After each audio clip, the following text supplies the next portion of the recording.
Hi everybody, welcome back to my channel. If you're a first-time viewer, thank you so much for stopping by. Today we're going to do something fun. We're going to color clouds in a background for one of our coloring pages. So stick with me and we'll get started. So as many of you may or may not know, I am gradually, slowly coloring my way through the Daydreams book by Hannah Carlson. So the other day I completed this page. And I created my own little cloud stencil and just stamped Distress ink to create this really fun background. And I think it kind of adds movement to the page. I'm trying to sound like real artsy, right? But anyway, so I thought I'd show you guys how to do this today. What you'll need is a piece of cardstock, a pencil, some scissors, and some Distress ink, and of course a coloring book. So just a second and we'll get started. All right, I've got my white piece of cardstock and a really interesting leopard print pencil that was found in the pencil drawer in the George household. So also real quick, for those of you that asked, this is my, let's see if you can see it in camera, my cremation ring for Snickers. So I absolutely love it. I will leave a link in the description. Actually, just let me know if you're interested and I'll leave you the link personally. But my little puppy dog passed away 6 weeks ago and I got a ring made with his ashes, so he gets to be with me every day. And since he's the namesake of our little company here, he gets to color with us on video every day. So here we go. So what I'm gonna do is take this piece of paper and I'm just gonna kind of draw some clouds. Now, don't worry if you can't draw clouds. If you can draw like a humpy circle, you're good. So we're gonna start out here. Let me move my light over a little bit. And I'm just gonna come down and just draw some little cloudy shapes. And that's probably super big, but I'm gonna use all the edges. So I'm gonna maybe do like, make sure I'm in camera, like some little, it's just some sort of irregular shapes. And that's probably really all we need, but I'll do like 3 of them. This one will be just kind of like that. Okay, so the next step, now that you've just drawn some clouds, you can see here, I made my circles just kind of sort of like up and down and flat, and some are rounder than others, different angles. So what I'm going to do, I will cut these out off camera, because if I did this on camera, you would laugh at me and be really bored. So I'll be right back. How did you do? Here's how mine look. They're not perfect, but again, you know, we're not about perfection on this channel. And you can see I didn't cut exactly on the line, but close enough. And you know what? Clouds aren't perfectly shaped anyway. They just have the illusion that they're perfectly fluffy and round. So, okay, let me get my coloring page and my Distress inks, and then we'll get started stamping these out. Here's the page that I selected. This is from Hannah Carlson's Summer Nights book. And this kind of technique works really well when you have a page that has a lot of white space. And we don't have a ton of little details that we're going to try to stamp over to. That can sometimes be a little challenging. So something with like a simple outline, a lot of white space is perfect for this. So what we're going to do, I'm going to do a Stormy Sky. So I picked out, wait for it, Stormy Sky and Speckled Egg. So those two will make kind of that greenish, grayish blue, cloudy sky for us.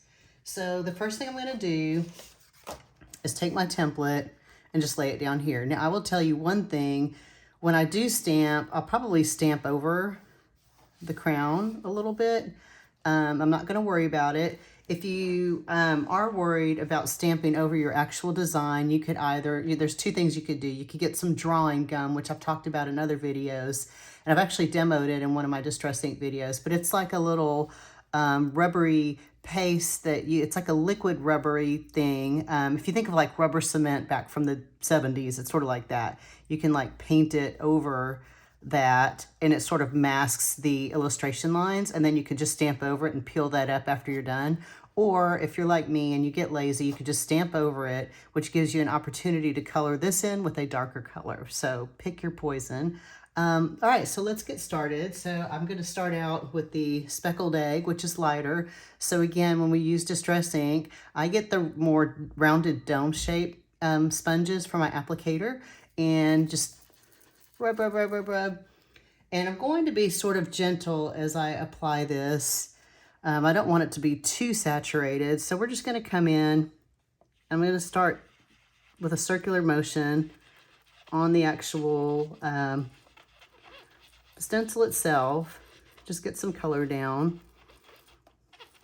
And you can see if it's light and I go over that, that's going to be no big deal. Let's get that greenish sky. Now in Texas, green skies usually means tornadoes. I don't know about if y'all get tornadoes where y'all live, but spring storm season is upon us, but usually those kinds of storms happen closer towards June. All right, there is your generic weather talk for the day. As an old person, that's what I'm supposed to do, is talk about weather. So, okay, so there's the first layer. So what we could do, let me see, let me get a little bit more right here. Let me move this down. I'm sorry, guys. Put that in camera a little bit better for you. Okay, there you go. So what I'm going to do now is take the Stormy Sky, which is the darker blue, and sort of tuck that in just around like the edges here a little bit. Let's see how that works for us. Give us a little more, maybe a little more depth around that edge.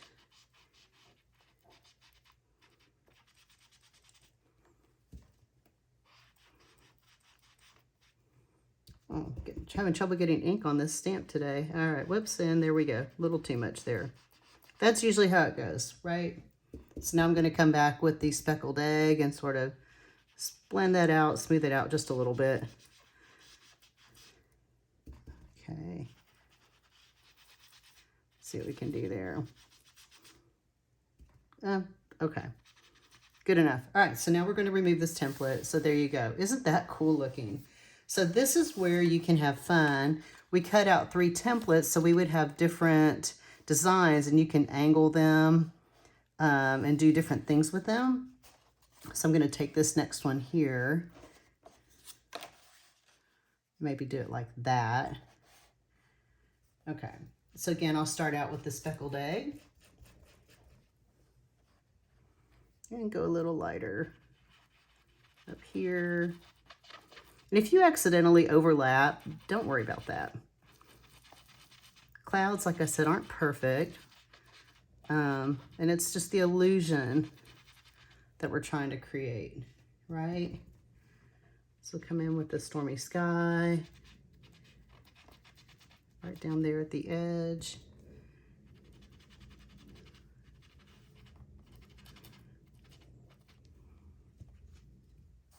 And add a little more Speckled Egg. Okay, what do you think so far? Pretty cool? One thing too, I know a lot of the time when we do backgrounds, we wrestle with the opposite page. So I don't know what to tell you. Oh, there's my stand kick for the day. Just do your best. If you get some of your distress ink on this page, you can always go in when you color this page and just distress ink over it. Or you could actually be smart and cover it, which I'm not doing, and maybe I should. So there you go. All right, so here I'm going to do something like this. A little different angle there. And you don't have to use the Stormy Sky with, you don't have to mix them. You could do this whole thing with one color. You could do it with sunset colors. You could do pink, orange, yellow. It'd just be really pretty. But I thought this guy looks like he needs something stormy. And I somehow lost my little template. Where did it go? There it is. Okay. I'm working out of just the tiniest space. You'd think I wouldn't be losing things, but yet I do. Okay, so now I'm going to come in and do something, let's see, maybe like that. That, yeah, okay. All right, again with the Speckled Egg. Oops, there we go.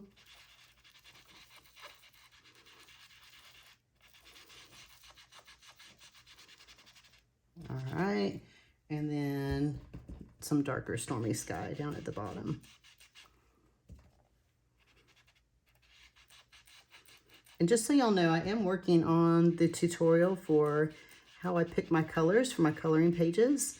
And I really had wanted to do it today, but I just didn't have everything together that I wanted to present to you guys. So thank you for your patience. It will be the next video that I share on the channel. Something else you could do too, if you wanted to, is you could tape this to sort of anchor it. Also, if you don't feel like you can cut these out yourself, which I believe in you and I think you can, but if you just think, Kim, there's no way, you're crazy, you can go out online, probably to some websites that carry like stamping stuff for people that like to stamp their own arts and crafts. You can probably find, just like Google cloud stencil on Amazon. Google on Amazon, that's a new one. But stuff like that, you can probably find stencils. And what's nice is that if you buy your stencils, they will probably be like a plastic, which means you can rub the ink off and reuse it. Like these, I'm just gonna throw away after I'm done with them. Maybe, I don't know. Maybe I'll stick them in a folder somewhere and just stamp over, who knows? I never know what I'm gonna do from one minute to the next. Okay, and see how I got a little blue there? Yep, don't care. All right, so now I'm gonna bring this one back in. Maybe something like that.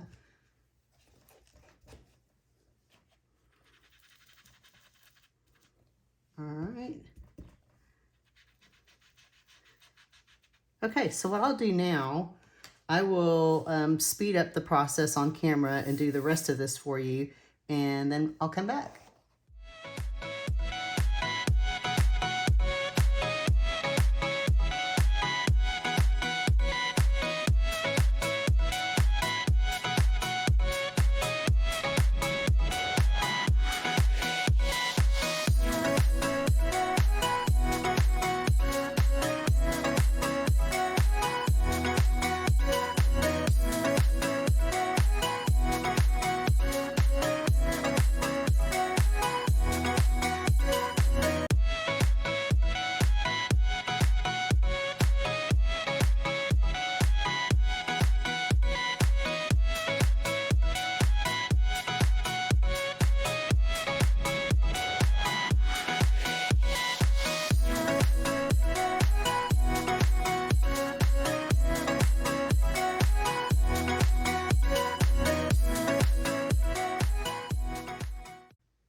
And here we go.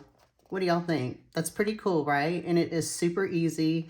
Down here, I made some mistakes because I was fighting with being at the edge of the paper, the edge of my desk, the edge of, you know, here. And you could see when I applied it, I have like a straight line. So again, if you look at it overall, you may or may not notice it depending on what your attention to detail is. But I'm really happy with it. And I think when I color this guy, he's going to be like navy blue and golds. So that's why I'm not really worried about the places where I got ink over the lines. But anyway, I hope that you enjoyed this. Like I said, it's super easy. It makes your background go super quick, and it's really fun and cool looking, and you can show off to your friends. So, okay, so that's it for today. Thank you again for watching. I hope I see you again next time, and y'all have a great day. Bye-bye.